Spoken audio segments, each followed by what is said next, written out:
Welcome back to Rockford Reading Daily. We are continuing to read Evicted by Matthew Desmond, and we are about halfway through chapter 19 and a little over 2/3 of the way through the book. Please share this on whatever platform you're listening to it on. If you have not listened to previous episodes of Rockford Reading Daily, I encourage you to go. Please listen to those. If by the time you get a hold of this, there's future episodes out, please go listen to those as well. We put these out on Spotify, Apple Podcasts, Pocket Casts, Anchor, YouTube, Facebook, anywhere podcasts are available, anywhere audio is available where we have this up. So please share this link on a platform for me. Okay, let's pick up where we left off at.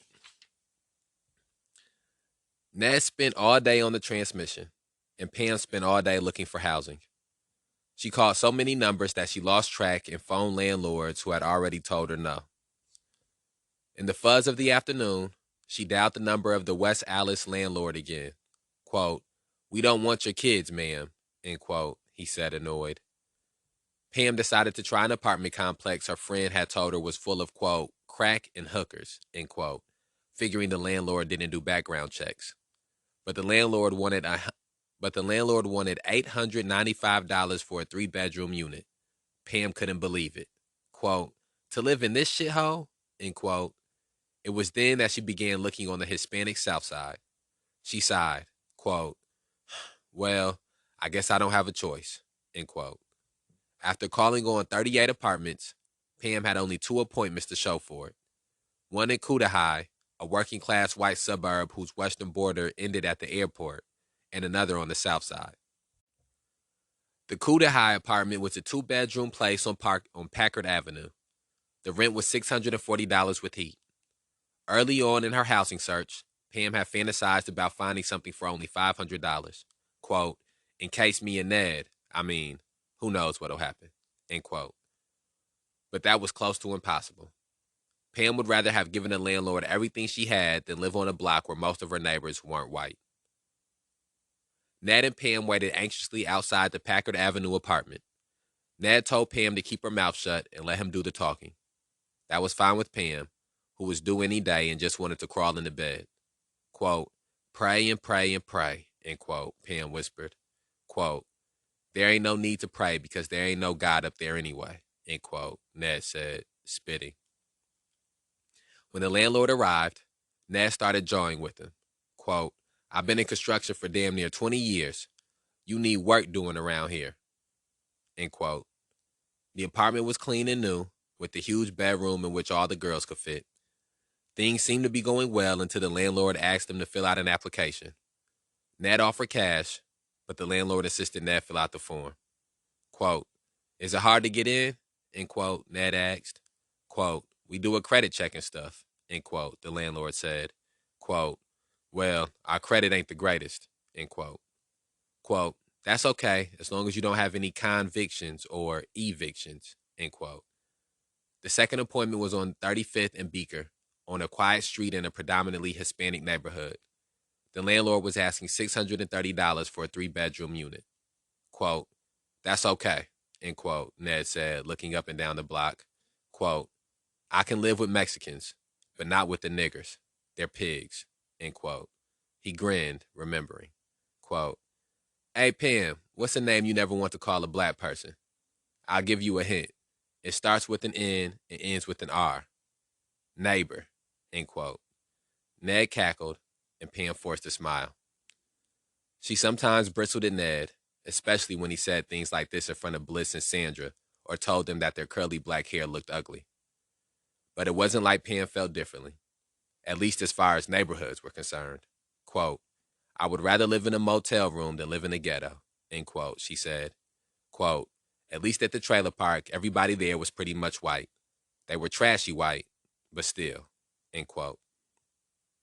There were no variations in the ghetto as far as she was concerned.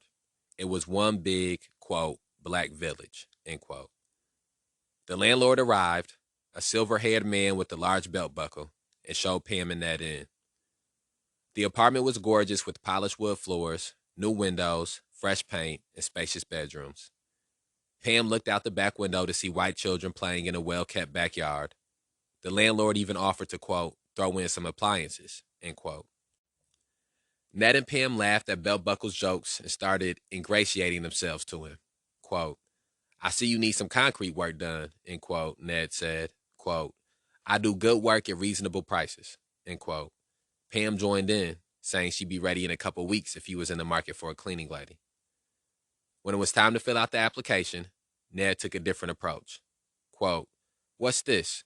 Credit references? End quote, he asked. Quote, just leave them blank, end quote, the landlord responded. Quote, what if we don't have a bank here? We just moved from Green Bay, end quote. Quote, just leave it blank then, end quote. After waving goodbye, Pam turned to Ned. Quote, even if the area is a shithole, at least it's nice, a nice place. We'd be living in an upgrade of a ghetto, end quote. Quote, maybe I'll get a concrete job out of it, end quote, Ned wondered. Quote, maybe I'll get a cleaning job out of it, end quote. Ned lit a Marlboro Red. Quote, it really looks like something we could get into, end quote, Pam added. Ned felt the same way. He told Pam to stop copying numbers off rent signs. Quote, don't worry about it, Pam. We've got a place, end quote. That evening, Travis told Ned and Pam they had to leave. They checked into a cheap motel. Sitting on a scratchy, overwashed comforter on the edge of the bed, Pam breathed slowly and talked to her baby. Quote, hold off. Until we sign that lease, just hold off, end quote. The baby didn't listen. Pam's water broke, and an older woman staying at the motel gave her, Ned, and Kristen a ride to the hospital.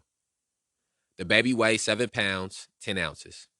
Ned thought she was big for a girl. Quote, that's proof that cigarette smoking doesn't cause low birth rate, end quote. He laughed. They stayed in the hospital for 2 nights, on doctor's orders, being charged for a motel room they were using only to hold their things. 4 days after the baby came, Belt Buckle called and told Pam and Ned that their application had been approved. Pam had 2 evictions on her record, was a convicted felon, and received welfare. Ned had an outstanding warrant, no verifiable income, and a long record that included 3 evictions, felony drug convictions, and several misdemeanor like reckless driving and carrying a concealed weapon charges. They had 5 daughters, but they were white.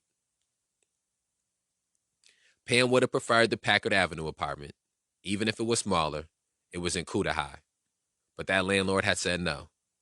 Their eviction and conviction records pushed them out of the white neighborhoods and into an area that families living on the north side dreamed of moving to. Ned squandered it. 3 days after moving in, he got into a drunken altercation with the upstairs neighbors. The landlords gave them a week to find a new place. That was all the time they needed. Ned found a clean 2-bedroom apartment in a working-class white area near Durkee's garage, going for $645. It had a pear tree out front. Ned applied himself, leaving Pam and her 2 black daughters off the lease. Quote, people like single dads, end quote, he told Pam. The landlord approved him. Quote, the landlord doesn't know about me or the 2 girls, end quote, Pam asked. Quote, nope, but give it some time. I had to get a house, and I got us this place in a week, end quote. Ned raised his hands as if accepting applause. Quote, see, good things happen to good people, end quote. Soon after moving in, a neighbor hooked Ned up with a construction job, and Pam began working as a medical assistant. Ned told Bliss and Sandra to tell the landlord they didn't live there, if she ever asked. He told them a lot of things like, quote, you're as stupid as your father, end quote, and, quote, you're a half a nigger snitch, end quote. One day he got a kick out of getting all the girls to march around the house chanting, quote, white power, end quote. It emptied Pam out. She prayed it wouldn't hurt the girls in the long run.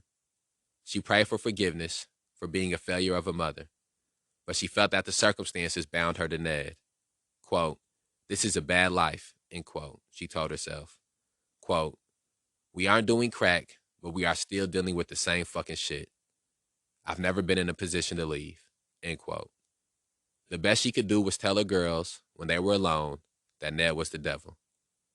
Some nights before she fell asleep, Pam wondered if she should take her girls to a homeless shelter or under the viaduct. Quote, as long as we're together and we're happy and positive things are said, and I just want to tell them that they're beautiful, because my girls are the strongest little women in the world, end quote. And then that brings us to a changing of the passage within this chapter. So let's have a short reflection. So the racism has been a constant theme within the stories of the white poverty. And I don't think that that is something that's surprising at all. And even though it is not the exact same thing, when I hear it, I sort of equate it to how uh, in a lot of times in areas of black poverty, misogyny is a very heavy thing. And what's important, what I think should be stated is that racism and misogyny are both very heavy things in our society as a whole. But when you begin to, I think specifically when you begin uh,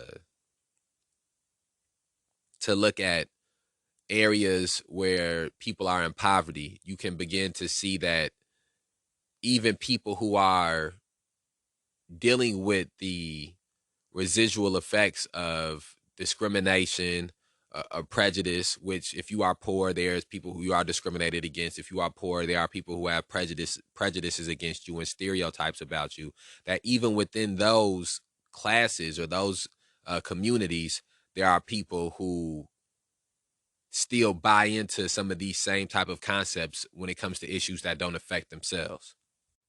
And so I guess I'm saying that to say that when I hear Ned speaking like this, some of the first things that pop into my head are how I would feel in a situation if somebody was speaking to me like this about things. And I wouldn't necessarily be hearing somebody spew their racist thoughts to me, but I have been in positions where somebody is spewing misogynistic thoughts or homophobic thoughts or transphobic thoughts. And I think a lot of times when you're in those situations, it becomes a weighing of the balances of, do you feel like the negative effects of challenging this ideology or challenging these thought patterns, if the negative effects outweigh whatever positive effects you might be able to get from it. And to me, it's easy to see how Pam is in a position where she feels as if the negative effects of it will outweigh whatever positive effects of it that she has. She feels powerless in this situation with him. She feels bound to him because they have children together, and also because as we've read throughout this entire book, people who are in one are single parents and single parent households have an even more difficult time navigating through poverty and through homelessness and through financial issues. And so she sort of has a leg up on the game because she still has Ned around. And so she sort of just deals with the pros and the cons of having him around. Now, for me, now to sort of turn that around to me, I I think that I've been in positions where when it's somebody who I care about who is saying something, if we're around other people and some of the other people aren't going to say anything, then I've routinely taken the position of trying to challenge the thought or trying to challenge the rhetoric, and sometimes challenging thought and challenging rhetoric isn't always telling somebody what they should or shouldn't say or what they can or can't say, because you can't tell anybody what they can or can't say. People have the independence to be able to, use whatever language that they want to use. And even though you might be able to, uh, in an isolated situation, get somebody to not say a word or not use certain thought patterns, that will not get them to not use those words or not have those thought patterns permanently. And so I think a lot of times you have to have a deeper conversation with somebody as to why they have these view patterns, why they have these beliefs. And sometimes that's more than just telling somebody, no, you can't say this, or no, you can't say that. It's learning why this person does say these things, or why this person feels comfortable enough to say these things. And I think that as easy as it is to just cut somebody off for having these type of thoughts or for saying these type of things, for believing these type of things, we also have to know when we are in the positions where we have to try to teach somebody better, to try to help somebody to unlearn something. And I believe that sometimes for some people, you are in a position where you just never speak to a person again if they talk like this or they act like this. But the other people who do not have that same type of luxury. And so it's important to be able to communicate with people as to why they have these beliefs. And then it's important to be equipped with the factual information that can combat some of those beliefs. So that's one. Those are all some of the thoughts that I had as we were reading about these racist rants that Ned goes on. And then secondly, my thought went to these black women, these black girls who are growing up in the house with him. And I know that some people use the term mixed and or biracial. I still subscribe to the concept that uh, the idea that if you have any black in you, that you are black, because of how much having black in your bloodstream, in your genealogy, in your uh, DNA, how much that can dictate your experience, even when you're not aware that it dictates your experience. And so these young girls are having a black experience, whether, just because their mother may be white, is not stopping them from having to deal with the racist experiences and being subjected to racist uh, ideology. Even more so for them, you see that because their mother is white and is in this situation with another white man, that they are seeing some of the worst of the racist aspects of our society. And so I think about how many young black women have been in that position where they've had to be around whether white family members or white boyfriends or white men in their formidable, or white people in their formidable years, and have had to been subjected to being called racial slurs or having racist rhetoric espoused to them, being told that they're not good enough, or being told that they're ugly, or being told that their characteristics are not to be desired. And all of those things have a greatly damaging effect on the psyche. Pam speaks about hoping that these things don't affect them in the long run, and it's inevitable that it will affect them in the long run. There's no way that you can have this type of experience and it not heavily impact and shape who you will be in the long run. And and again, all of these things are exasperated by poverty. Uh, yeah, Ned is an asshole, a racist asshole, but his racist assholism is exasperated by the fact that he's poor and dealing with poverty. And the only way he knows to not be on the bottom rung as a poor white man is to de-emphasize the poor and to emphasize the white, and to put black people and Mexicans down but beneath him. And so those are just all some of the things that my mind runs through as we were reading through that section there. And also, this at the same on the same token, before we move on to these next last couple of pages of this chapter, we also seen how that whiteness, that proximity to, or we seen how that white privilege also worked to the benefit of them finding housing. And so that's what's so interesting about our society, and so interesting about some of these concepts. It's a double-edged sword. I don't even know if double-edged sword is it's a double-edged sword. These young black girls who are the children of Pam, they get the negative aspects of having to have this proximity to this racist white man Ned, and have to deal with the barrages of insults and racist rhetoric. But they also get the positive aspect of this proximity to this white man Ned, makes it so that they were had better access to housing and to getting into having their own home, as opposed to somebody who would have had a black mother and a black father, and the difficulties that they would have faced. Uh, okay, let's continue reading. Arlene tried the large apartment complex on Silver Spring Drive. Ali, number 88, never called back. She dialed the number, and the building manager agreed to show her a unit on the spot. Quote, "We home, Jafaris," end quote, Jory yelled, smiling. Quote, "Don't tell him that," end quote, Arlene said. Quote, this is our home, man, end quote. Jory joked again, elbowing his brother. Quote, stop saying that, end quote. This time Arlene yelled it imploringly.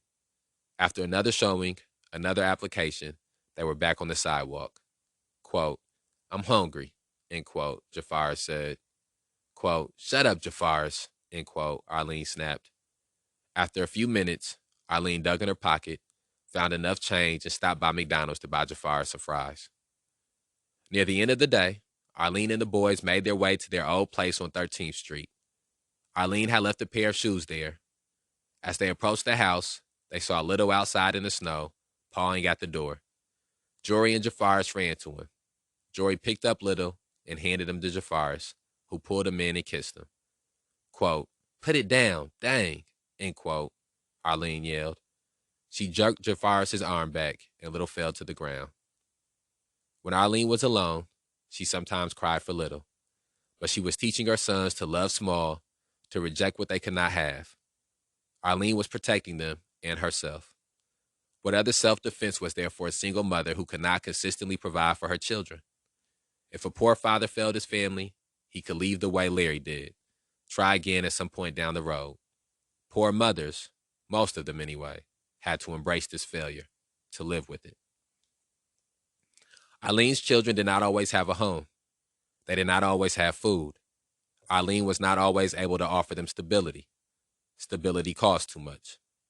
She was not always able to protect them from dangerous streets. Those streets were her streets. Arlene sacrificed for her boys, fed them as best she could, clothed them with what she had.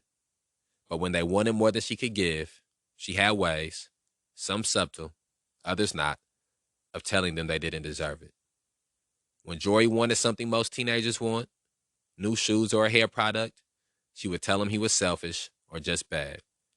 When Jafaris cried, Arlene sometimes yelled, quote, damn, you hard-headed, dry your face up, end quote. Or, quote, stop it, Jafaris, before I beat your ass. I'm tired of your bitch ass, end quote.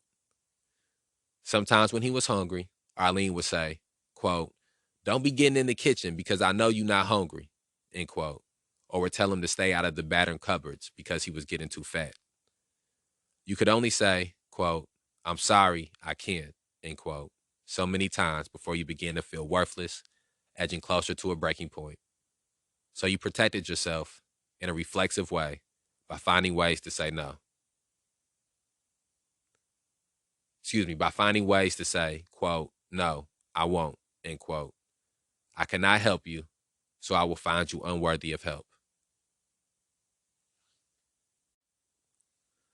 Ministers and church ladies, social workers and politicians, teachers and neighbors, police and parole officers throughout the black community would tell you that what you were doing was right, that what these young black boys and girls needed was a stern hand. Do not spare the rod. What began as survival carried forward in the name of culture. As they walked away from 13th Street and Little, and the detritus of their things still scattered in the snow, Jafaris opened his hand to reveal a pair of earrings. Quote, where'd you get these from, Jafaris? End quote, Arlene asked. Quote, stole them from Crystal. End quote. Quote, oh, wow. End quote. A pause. Then, quote, that's not funny and it's not nice, Jafaris. You hear what I'm saying? End quote. Jafaris' face fell. He just wanted to do something sweet for his mama. Arlene knew this and was touched. She would return the earrings later, but for the moment, she put them on. Jafar smiled. They had one more stop to make. As the sky grew inky blue and temperatures fell, Arlene met a white landlord in a flannel shirt and tool belt, fixing up a 2-bedroom apartment with such haste and stress, Arlene wondered if the inspector was coming the next day. She filled out an application, and Jafar used the bathroom. It was too late when he discovered the toilet didn't flush. Arlene thanked the landlord and, taking Jafar by the hand, rushed out. A few minutes later, her phone rang. Quote, that was very rude, end quote, the landlord was yelling. Quote, and I don't like children like that, end quote. Arlene and her boys could stay in the shelter for 29 more days. And that brings us to the end of chapter 19 and the beginning to chapter 20, which is entitled Nobody Wants the North Side. And I think we got about 80 pages or so left. Okay. Okay. And so we see Arlene went through close to 100 places to look for housing. And so we just see how difficult and arduous a task it is for people who have limited resources and people who are not in maybe the most advantageous situations to find housing, especially when they're in dire need of it. And we see here she has 29 more days so she can stay at the shelter. Uh, and then at that point, if she hasn't found a place, I'm not sure what her options will be. And so again, this book just gives us a very detailed inspection of the lives of people who are at the margins of housing and what that experience is like. And to me, like I've said this before, I'll say it again. To me, this book goes as a great, it's very compatible with, I was looking for another word I was looking for, but it's very compatible with The Color of Law, High Risers, and Citizens, Cops, and Power. And they all sort of tell a different aspect of how housing affects police terrorism, mass incarceration, and racial injustice.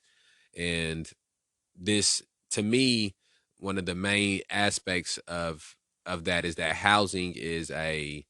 the housing crisis or issues in housing is a residual effect of dealing with poverty. And poverty is a direct effect of police terrorism, mass incarceration, and racial injustice. So we will be back tomorrow with another episode of Rockford Reading Daily as we continue to read Evicted by Matthew Desmond. And remember, we put these episodes out on a daily basis to provide people the opportunity to begin or further their journey in the struggle against police terrorism, mass incarceration, and racial injustice. Holla at you tomorrow.